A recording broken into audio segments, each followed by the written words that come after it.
I'm just here in the bowels of the clubhouse in the club storage area, and this month we're talking about gapping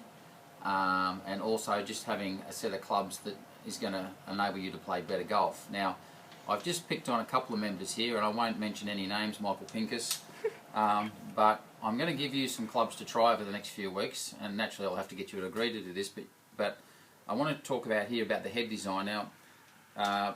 Michael in particular has a set of clubs that are probably as old as me. The sole on the club is extremely flat and the leading edge is very sharp. So instead of having a club that is easy in, easy out of the turf, it's got a very sharp edge, no camber. It makes it very easy to hit it heavy, and then you don't get any help from the head design. So there's no perimeter weighting, there's no variable face thickness, there's no dampeners in it to absorb vibration. There's really not much forgiveness in the hosel design, so it's a set of clubs that Michael probably should be off half his handicap if he had a decent set of clubs. Now then, this morning I had a lesson with another one of our members, Richard Rashbrook, and Richard has been having some problems with his short game, and as soon as I looked at his wedges, I realised it was a combination of his concept on how to pitch and chip, and also he has some clubs that were making it extremely difficult even if he was the club champion. So his 60-degree club, for example, has a very, very flat sole, no bounce, and a leading edge that you could probably shave with rather than play shots off the tight turf, as opposed to having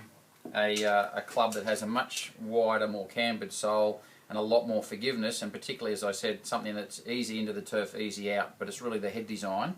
that makes that either something that's quite useful and easy to use, or in Richard's case, something that's extremely difficult to use. And then just looking also at his longer clubs, we're going to experiment with him as well and giving something else to play with over the next few weeks. You can see here I've got his 4-iron, and I've picked another 4-iron out of some of the demo clubs we've got in the shop, and you can see the size of the sole, how much camber there is,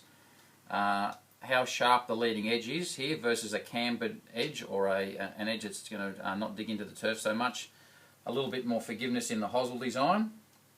and certainly some dampeners, variable face thickness. The centre of gravity has been moved to help get the long irons up much higher, and these sorts of things just make golf so much easier, and there's been quite a significant change in head design. So I'm sure with Michael and Richard over the next couple of weeks you'll see some massive improvements. And part of that's going to be that they're just having clubs that are gapped appropriately, and having a set of clubs that's going to make it much easier for them to play the game.